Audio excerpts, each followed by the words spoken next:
Aujourd'hui dans l'histoire disparaît à Mayence un certain Johannes Kensfleich, plus connu sous le nom de Gutenberg.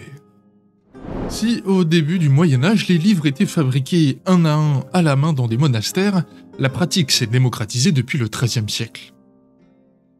Ces copistes, dorénavant laïcs, profitent d'un commerce juteux, car chacun de leurs manuscrits se vend alors à prix d'or. Mais cette méthode de production ne suffit plus à contenter la demande croissante liée à l'explosion du nombre d'érudits, d'étudiants et d'universités. C'est là qu'intervient un certain Gutenberg.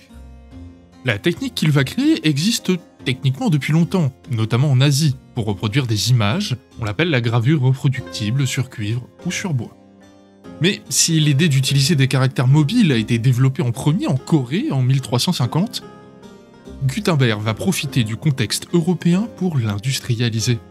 En effet, l'alliage que Gutenberg utilise du plomb et de l'étain permet de fondre un nouveau caractère très facilement, à l'aide de moules notamment.